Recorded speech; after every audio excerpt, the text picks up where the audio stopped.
Venga, viajemos un momento en el tiempo. Quiero que nos imaginemos. Finales del siglo IX, el imperio de Carlomagno es ya, pues, un recuerdo lejano. Y lo que llamamos Europa es un auténtico hervidero. Reinos en guerra, alianzas que duran un suspiro y una inestabilidad política, bueno, brutal. Un sálvese quien pueda, vamos. Y en mitad de todo ese caos, hoy nos metemos de lleno en la figura de un líder que, a primera vista, no es de los que llenan las crónicas. El Papa número 110, Esteban V. Gobernó entre el 885 y el 891. Y para analizarlo tenemos un documento muy interesante del proyecto Camino en la Sucesión, de Cívico de M. Lo describe no como una figura espectacular, sino como un pilar de estabilidad discreta. Y aquí, la pregunta que me hago, la que lanza el documento es, en una era que parece pedir a gritos héroes, salvadores, ¿qué pinta ahí la discreción? ¿Qué valor tiene? Pues es que esa es la clave de todo, ¿no? El pontificado de Esteban V es un caso de estudio fascinante sobre qué tipo de liderazgo hace falta cuando todo, literalmente, se desmorona. La tesis del documento es clara. Su misión no era brillar, era evitar que la Iglesia se hundiera con el resto. El poder civil se estaba haciendo pedazos y el peligro de que eso contagiara a la Iglesia y que saltara todo por los aires era muy real. Vale, a ver, vamos a meternos en materia. Llega Esteban V, año 885, y el panorama que le dibuja este análisis es desolador. Dice que le preceden papados breves, violentos o marcados por la inestabilidad. O sea, que hereda un puesto complicado, por decirlo de forma suave. Complicado es un eufemismo. Hereda una silla caliente en una casa que amenaza con caerse a trozos. El análisis insiste mucho en esa fragmentación del poder civil. Porque no era una idea abstracta, ¿sabes? Significaba que los obispos, los abades, que a menudo eran también señores feudales, pues se veían tentados a ir por libre, aliarse con el noble de turno e ignorar a Roma. Claro. El riesgo de una desintegración total era inminente. La misión de Esteban V fue básicamente actuar de cortafuegos. Entiendo. Pero a ver cómo haces eso. Si no tienes un gran ejército ni el apoyo de un emperador fuerte, ¿cuáles son tus armas? El documento sugiere que su principal herramienta fue, curiosamente, la doctrina. Habla de reafirmar la identidad doctrinal de Roma. Suena un poco etéreo, ¿no? Frente a espadas y conspiraciones. Suena etéreo, pero en realidad fue una estrategia súper pragmática. A ver, en un mundo donde las fronteras y las lealtades políticas cambiaban cada día, él se centró en reforzar lo único que era sólido, lo único común a toda la cristiandad de Occidente. Y eso era la fe, la doctrina que custodiaba Roma. No buscaba conquistar tierras, sino consolidar una idea.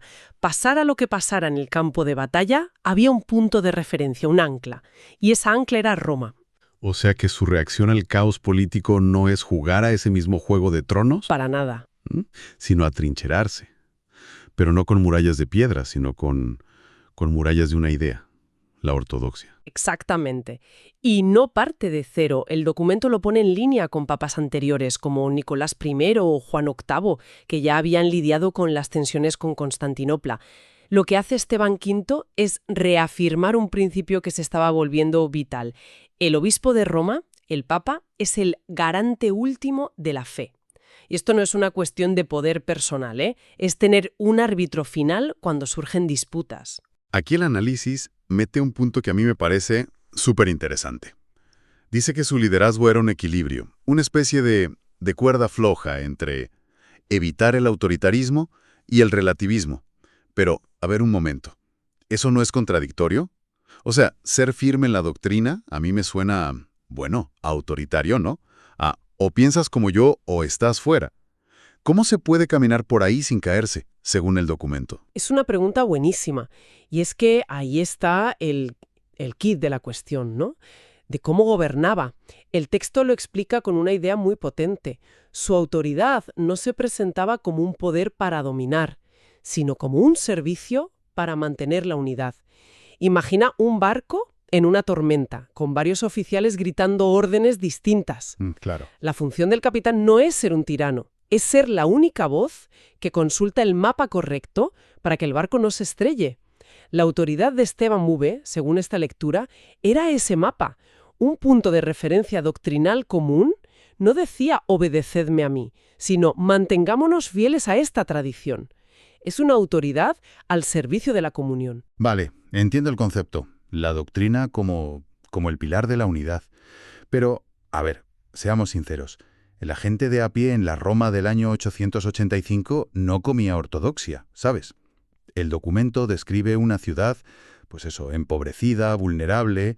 ¿Cómo llevas esa autoridad al servicio de la comunión al día a día? Porque es fácil quedarse en la teología mientras la gente pasa hambre. Exacto. Y por eso mismo, el análisis le da muchísima importancia a su labor pastoral, que es la otra cara de la moneda. Nos lo presenta gestionando muy activamente lo que llama la caridad pontificia. ¿Y eso qué era en la práctica? Porque suena muy bien, pero ¿hablamos de una especie de Cáritas del siglo IX?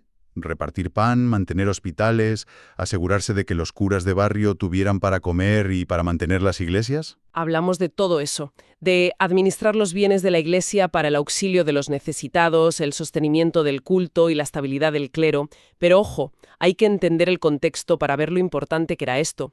El documento subraya algo crucial: la tentación de convertir los recursos eclesiásticos en botín político era constante.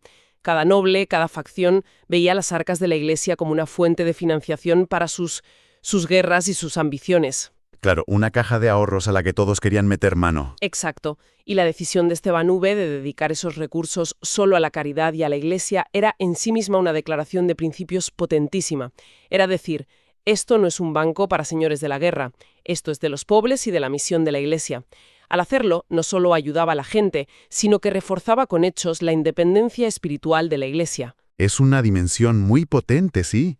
Y el análisis añade otra capa más, la cultural, la misionera. Toca el tema de la inculturación de la fe, que, para que nos entendamos, es ese debate eterno de cómo adaptas el mensaje a una cultura local sin que se pierda la esencia. Un equilibrio delicadísimo. Muy delicado.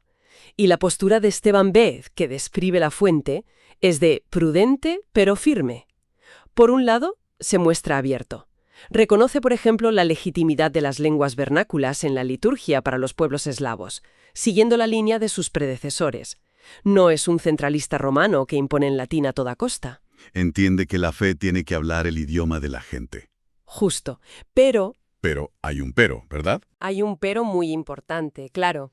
Esa apertura tenía un límite clarísimo: la unidad doctrinal y litúrgica. Podían usar su lengua, sí, pero siempre en comunión con la sede romana y manteniendo lo esencial de la fe. El documento lo resume con una frase que me parece brillante. Era una comprensión madura de la catolicidad. ¿Qué significa eso? Que universalidad no es uniformidad. Puede haber diversidad, pero no en las creencias fundamentales. Es como una orquesta, muchos instrumentos distintos, pero todos siguen la misma partitura y miran al mismo director. El director, claro, era Roma. Entonces, si juntamos todas las piezas, ¿cuál es el legado real de Esteban V? El análisis es muy honesto. Dice que no dejó tratados sistemáticos. No fue un gran escritor o un teólogo revolucionario.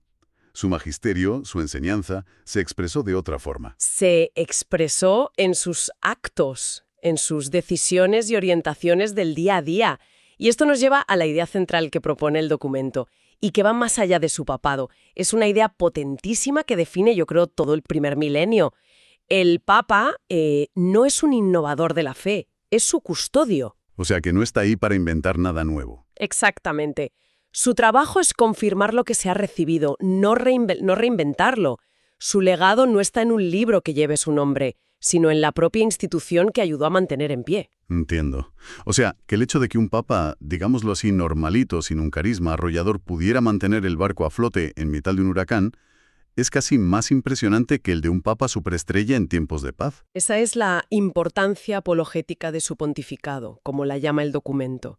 Demuestra que la continuidad de la institución no depende de figuras excepcionales o de contextos favorables. Dicho de otro modo, el sistema es más fuerte que las circunstancias o que el hombre que ocupa la silla en ese momento.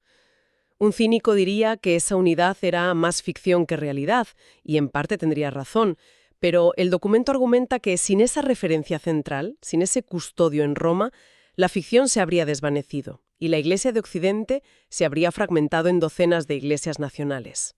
Es la prueba de que incluso en la máxima debilidad política, la institución conservaba un centro de gravedad.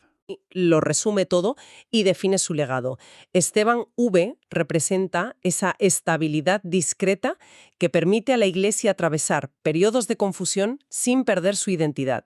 No fue el capitán que ganó una gran batalla naval, sino el que con mano firme evitó que el barco se hundiera en la peor de las tormentas. Fue el ancla. Resumiendo, entonces, hablamos de un pontificado corto, apenas 6 años, del 885 al 891. Esteban V muere y deja un legado que, como insiste el análisis, no es espectacular, pero sí fundamental. Su trabajo fue reafirmar la dignidad y autoridad de Roma, no con ejércitos, sino con doctrina, con caridad y con una conciencia muy clara de su rol como guardián, una especie de reconstrucción silenciosa que preparó el terreno para los desafíos aún mayores que vendrían después. Y si sacamos una lección más amplia sobre el liderazgo, el análisis nos presenta una dicotomía que es muy actual. Por un lado, tienes al líder innovador, el que rompe moldes, el visionario. Y por otro, tienes al líder custodio, cuya misión es preservar una herencia, proteger una identidad. El pontificado de Esteban V es un ejemplo de manual de este segundo arquetipo, y nos enseña que a veces ser un buen custodio puede ser tan vital, o incluso más, que ser un innovador brillante. A veces el mayor acto de liderazgo no es cambiar de rumbo, sino simplemente mantenerlo. El análisis destaca el rol de Esteban V en preservar la unidad y la identidad en una era de fragmentación absoluta. Y esto nos deja una cuestión para reflexionar que va mucho más allá del siglo IX. En nuestras propias épocas de gran cambio, de incertidumbre política, social, tecnológica, ¿qué tipo de liderazgo es más valioso? ¿El que busca la innovación radical? ¿El que rompe con todo para crear algo nuevo? ¿O el que se enfoca en custodiar, en proteger y en reafirmar una identidad central para que no nos perdamos en la tormenta?